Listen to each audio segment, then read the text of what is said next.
Thank you for listening to our fourth webinar in our series regarding the amendments introduced by the FIC Amendment Act. During this session, we shall have a look at the Centre's rights regarding access to information and the reporting requirements in terms of the FIC Amendment Act. Section 27 of the FIC requires an accountable institution, a reporting institution, or a person required to make a report in terms of Section 29 to provide information to an authorized representative of the Centre whether a specific person is or has been a client, a specific person is acting or has acted on behalf of any client, a client has acted for a specific person, whether a number specified by the Centre was allocated to a person with whom the institution has or has had a business relationship with the client, or the type and status of the business relationship with the client. Section 27A grants certain powers of access to an authorized representative. For instance, an authorized representative of the Centre has access during ordinary working hours to records that the institution is required to store in terms of FIC. The representative may make copies of the records for the purposes of obtaining information regarding reports made to FIC. However, if the records are not public records, the authorized representative is required to obtain a warrant from the court to exercise the powers. In terms of Section 32(2), the Centre may request the institution to furnish the Centre with additional information concerning the report and the grounds for the report. The additional information requested in terms of Section 32(2) has to be submitted electronically via the FIC online portal. The FIC Act deals with the following reporting aspects. Section 28. Cash transactions above the prescribed limit of R24,999.99. Section 28A. The property associated with terrorist and related activities and financial sanctions imposed by the UN. Section 29. Unusual and suspicious transactions, and Section 31 and 32. International fund transfer reports. Cash threshold reporting.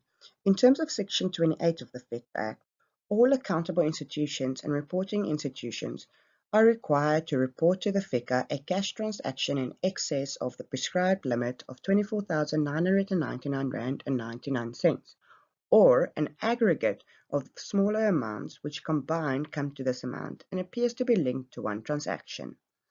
The obligation to report arises when a.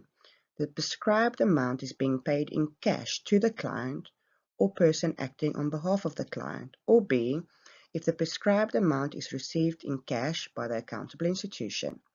The aforementioned cash transactions has to be reported to the FIC within 2 business days after the accountable or reportable institution or its employees became aware of the fact of a cash transaction or series of cash transactions that have exceeded the prescribed limit.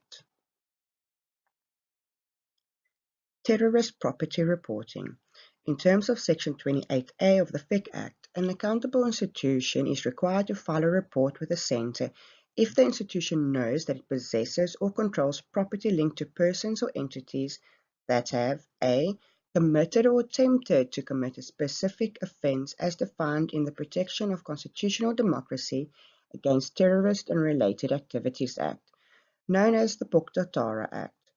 B. Is defined as being associated with terrorist organization in a notice issued by the President in terms of the Bukta Act. C. A person or an entity identified pursuant to a resolution of the Security Council of the United Nations contemplated in a notice referred to in Section 26A(1) of the FIC Act. In other words, reflecting on the targeted financial sanctions list. A report under Section 28A of the FIC Act must be sent to the Centre as soon as possible, but no later than 5 days after the accountable institution has established that the property in its possession or control is linked to the aforementioned entities or persons. Suspicious and unusual activities or transactions. Section 29 of FIC requires that the following persons report a suspicious transaction. A person who carries on a business, is in charge of a business, manages a business, or is an employee of a business. Although the term business is not defined in the FIC Act, it generally means a commercial activity, which means that any person associated with a commercial undertaking as an owner, manager, or employee of that undertaking will have an obligation to report suspicious or unusual transactions and their activities to the Centre.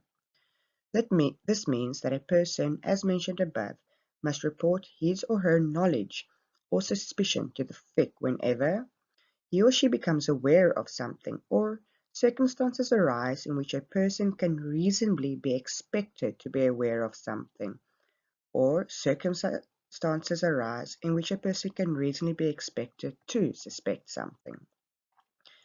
The something referred to above may consist of the following examples: proceeds of unlawful activity, an unlawful activity, activities that have no apparent business or lawful purpose, to name just a few. Situations relating to the business itself, where the business has received or is about to receive proceeds of unlawful activities, has received or is about to receive property which is connected to an offence relating to the financing of terrorist activities, has been used or is about to be used in any way for money laundering purposes, has been used in some way to facilitate or about to be used to facilitate an offence relating to financing of terrorist activities, is used as a front to disguise the movement of proceeds of unlawful activities. Facilities such as bank accounts are being used to facilitate the transfer of proceeds or unlawful activities. Situations where a person is aware or suspects that a transaction or a series of transactions with the business facilitated the transfer of the proceeds of unlawful activities or is likely to do so, facilitated the transfer of the property which is connected to an offence relating to financing of terrorist activities or is likely to do so, does not appear to have a business purpose, does not appear to have a lawful purpose, may be relevant to the investigation of the evasion of any tax administered by the South African Revenue Services. Some are relates to an offence relating to the financing of terrorist activities. What activities would give rise to an activity report in terms of Section 29(1)?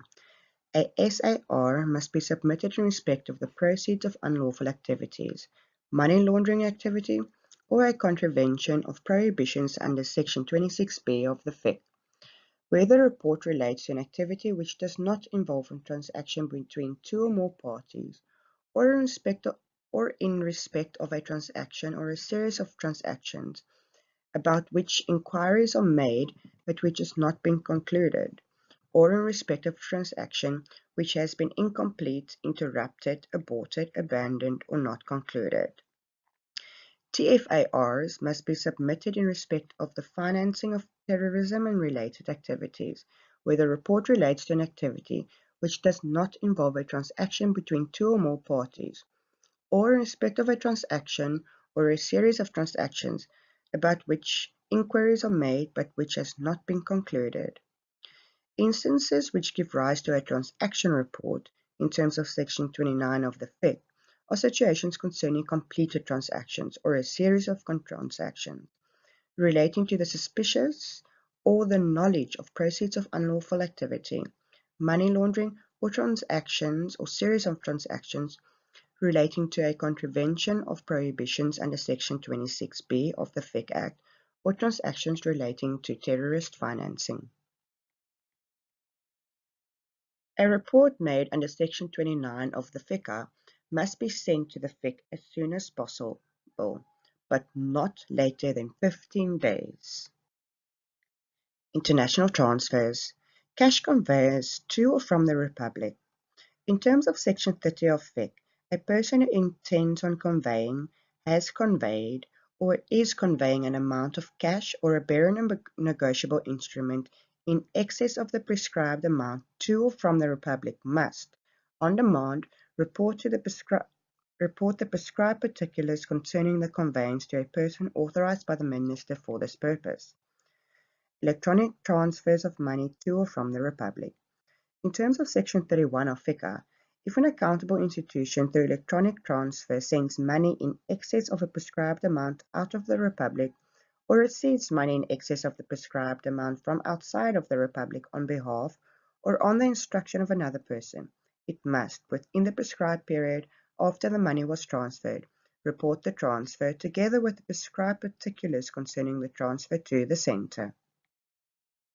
The institution is required to provide for internal controls and processes in its RMCP to provide for the manner in which the examining of complex or unusual large transactions, unusual patterns of transactions which have no apparent business or lawful purpose, and keeping of written findings, to enable the institution to determine when a transaction or activity is reportable to the Centre, and the process for reporting information.